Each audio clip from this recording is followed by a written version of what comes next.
Nosotros vamos a seguir en esta prédica. Hemos refundado la Hermandad de los Kapaj sobre los 5.000 metros de altura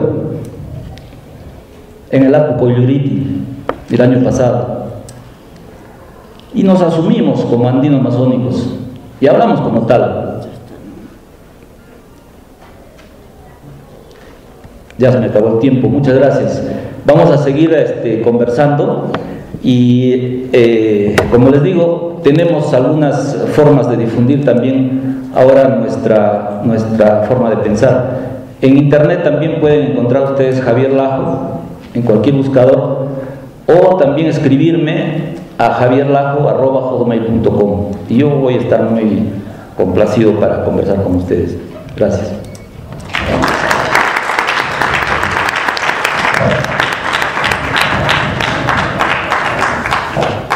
Bueno, ahora tenemos más minutos para hacer preguntas a cualquiera de los que están en la mesa y naturalmente al último expositor. Sí.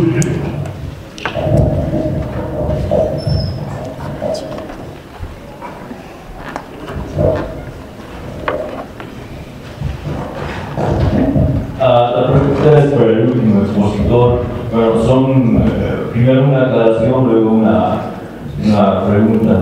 Bueno, ustedes han manejado bastante el término mito, bueno, y quisiera que nos defina o que nos aclare qué definición del término mito está utilizando usted. Y en segundo lugar, usted dijo que en la polis griega se excluye al simos, es decir, al deseo, al querer.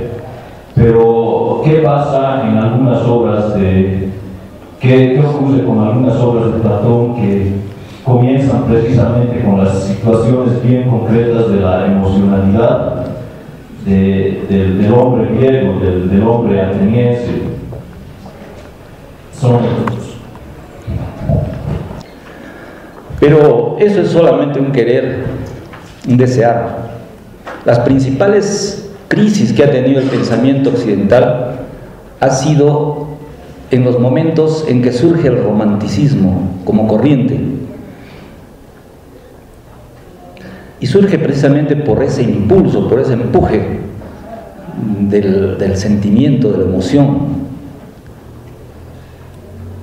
y surge precisamente para romper ciertos nudos, ciertos cuellos de botella que impiden el desarrollo de ese logocratismo que impera pues en la filosofía occidental.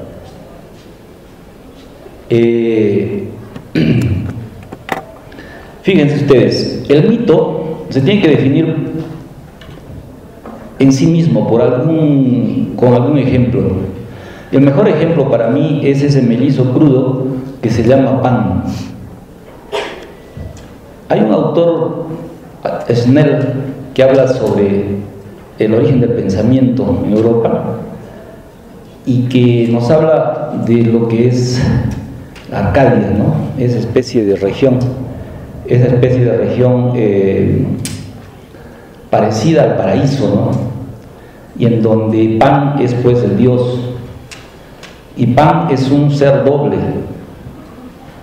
Es un mellizo crudo, como diría Levi Strauss, que no se termina de separar.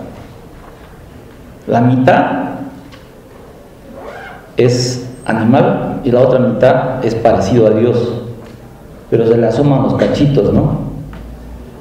Entonces, él todo es pan, todo. Y es o la palabra o bien hermano de la palabra. Él es un mito, pero es la mitad mito y la mitad verdad. Es la mitad material, corpóreo, de este soma putrefacto, de este soma maligno, y es la otra mitad espíritu, parecido a Dios, o venido de repente de Dios, imagen de Dios. Este pan es el mito. Y Levi Strauss nos habla de muchos mitos.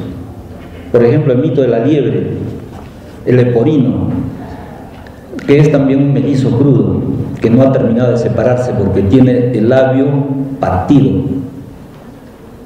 Es una forma como la filosofía occidental quiere retomar la paridad como paradigma fundamental y dejar ese concepto estéril de la unidad. Y les hablaría de otros muchos mellizos crudos o cocidos también. La historia occidental está llena de mellizos crudos, y la historia andina también, ¿por qué no? La historia mexicana, Quetzalcóatl, el héroe de Tollán, el gemelo precioso, etcétera, etcétera. El Huauqui Inca, de oro puro, un mellizo de oro puro, imagínense. Muchas gracias, estimados hermanos, por sus preguntas. Yo estoy totalmente de acuerdo con lo que ustedes dicen. La diferencia entre filosofía occidental, ¿no? O filosofía secas y cosmovisión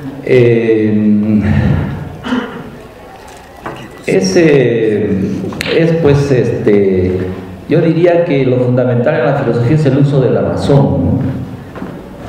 Y en una parte de mi libro digo, los indígenas no razonamos, hacemos algo superior a eso. Y un amigo mío me decía rápidamente, dime en español qué cosa hacen. Le dije, bueno, sopesamos, pues, porque generalmente en español no hay traducción para el Ilianinchis. Y la cosmovisión nuestra pues utiliza todas nuestras categorías. Nuestra sabiduría, la luz de nuestra mente está en nuestro idioma, pero ya lo estamos traduciendo, lo estamos interpretando a los otros idiomas. Y ese es un proceso doloroso, porque no siempre obtenemos una apertura, un diálogo. Siempre nos dicen, como hemos escuchado ayer, que iban a hablar de las ridiculeces de Manco Cápac y Mama Oglio. O perdón, no hablo de Mama Oglio, yo siempre me quinceo ahí. Las ridiculeces estas que tienen ustedes acá, pobres diablos, miseria humana, homúnculos, como nos dijeron en ese célebre debate entre Vitoria y Bartolomé de las Casas.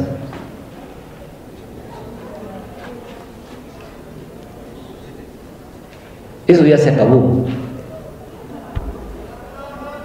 Ahora es la hora nuestra, la hora del Pachacuti humano nuestro, porque si hay un Pachacuti cósmico, el ser humano va a desaparecer de la Tierra, que es lo que se viene con el calentamiento global y las catástrofes y los cataclismos planetarios.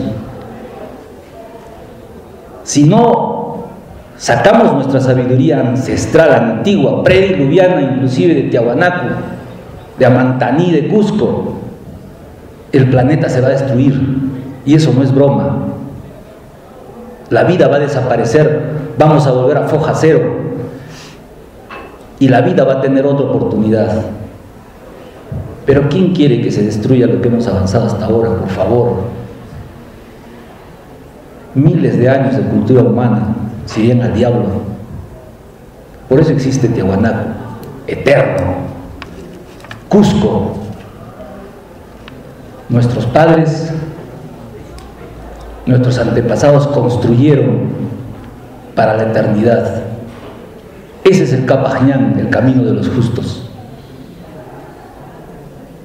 Y aquí está, a nuestra disposición, para que caminemos. Hermanos, yo les he venido a hablar de la A, tal vez, de nuestro abecedario, para que aprendamos a leer nuevamente nuestra sabiduría. Ignoramos mucho todavía. ¿Y qué institución, qué universidad quiere ayudarnos? ¿Qué fundación quiere ayudarnos? No hay. Para quienes hacemos pensamiento autónomo, para quienes hacemos política autónoma, lo único que nos hacen es guerra, y guerra abierta, guerra sucia. Y si yo hablo ahora con algo de rencor, es porque ya pasaron pues muchos años de este silencio, de esta humildad. Ya se acabó eso. Ahora vamos a usar otra vez las armas de nuestra sabiduría. No sé si estarán ustedes de acuerdo. Aquí está. Doctor, yo quisiera hacer una pregunta muy concreta que jamás he conseguido contestar. Quizá esta es mi oportunidad.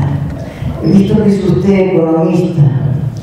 Yo quiero saber cuál es el tratamiento que los pueblos andinos le dan o le querrían dar a la propiedad. O sea, ¿cuál es el proyecto económico? ¿Cómo distribuimos el producto? ¿Cómo es la asignación del trabajo?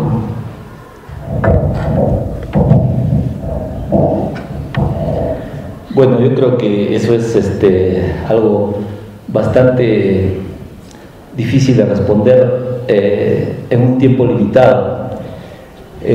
Antes de estudiar filosofía, yo estudié economía porque estaba buscando pues responderme, ¿no? Respuestas, y gran parte de las respuestas estaban allí en las preguntas, en las preguntas que ha formulado la doctora. No puedo responder todo, pero voy a responder 3 cosas. Sobre la propiedad, el mundo andino amazónico tiene un concepto de propiedad, y un concepto de propiedad tal vez mucho más fuerte y poderoso que el concepto de propiedad occidental, que es un concepto de propiedad relativa. La propiedad absoluta es una propiedad muy quebradiza, es muy frágil, porque se va fraccionando en la medida de que el individuo tiene descendencia, y tiene que ser legítima, ¿no? Porque su propiedad absoluta tiene que estar registrada además, ¿no es cierto? Si no está registrada, no es capital, pues. Por eso tenemos un gran economista peruano que es asesor de 30 países, creo, que se llama Hernando de Soto, que no es de los 3 del gallo, sino uno de sus descendientes, y que dice que el capital es ahorita la solución para los indígenas, que los indígenas tienen que asumir la propiedad privada absoluta, y se da el lujo de decirnos de que la propiedad siempre es relativa, que no hay propiedad absoluta en ningún sitio. Un momento, pues, como convención humana y registro público, es propiedad absoluta, y uno lo da a sus herederos legítimos, porque hay un principio que dice que el bastardo no tiene herencia. Y cuando uno tiene hijos, muchos hijos y mucha descendencia, esa propiedad se va difuminando, se va resquebrajando. Y por eso tal vez el buen occidental tiene esa pasión por juntar propiedad, ¿no? Entonces de allí nace este principio del cuánto tienes, cuánto vales, ¿no? El ser es cuánto tiene, ya tiene valor por lo que tiene, no por lo que es. Estoy hablando en términos occidentales, ¿no? Entonces esa propiedad se va resquebrajando, se va dividiendo, se va disolviendo. Pero en nuestras comunidades existe la propiedad natural, que es una propiedad rotativa más o menos. Es una propiedad que usted puede ser dueño de un lote o de una chacra un año acá y después esa chacra se camina para el otro lado. Y cuando usted tiene hijos, la comunidad le da a sus hijos otras propiedades. No estamos hablando pues de la propiedad sobre este lapicero, ¿no? Sobre el vaso, qué sé yo. Estamos hablando de la propiedad de los medios de producción, ¿no? Que es lo más importante. Y la propiedad de su casa, en la comunidad, la casa del comunero es del comunero, pues, y la deja también a sus hijos, ¿no? Pero si la comunidad le puede dar una casa más bonita, porque usted tiene más hijos, se la da, si lo quieren, si usted se hace estimar, si usted se hace querer por la comunidad. Entonces, en la propiedad no hay ninguna angustia ni ningún problema. Hay tres tipos de propiedades: la propiedad personal, familiar, la propiedad relativa, la propiedad comunal y la propiedad rotatoria, ¿no? Sobre el dinero, podríamos hablar sobre el dinero, aunque ahorita ya se está acabando el dinero, ¿no? En Occidente se está desapareciendo, porque luchaban contra esa tarjeta de racionamiento que tenían como plan instaurar los comunistas.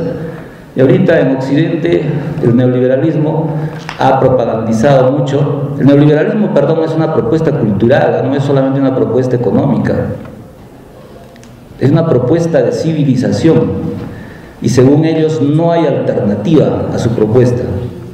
Están usando una tarjeta de crédito, le dicen, ¿no? Tarjeta de crédito. O sea, el dinero cada vez está informatizando, se dice, ¿no? O sea, ese dinero que conocemos ya del billete o de la moneda, pronto va a desaparecer.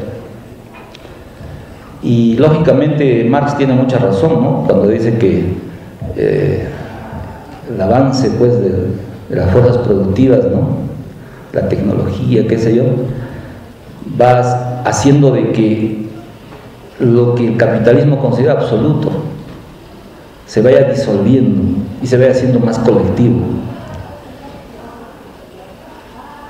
se va haciendo más social, más colectivista. ¿Qué otra cosa hay importante en la economía occidental? La banca, el capital. Bueno, chiquito sobre el capital.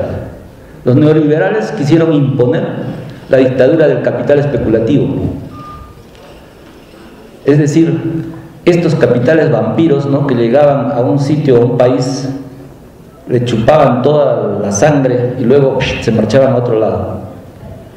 Pues originaron crisis tan terribles, tan grandes, en Argentina, en México, en Rusia, en otros países, que se asustaron de su mismo Frankenstein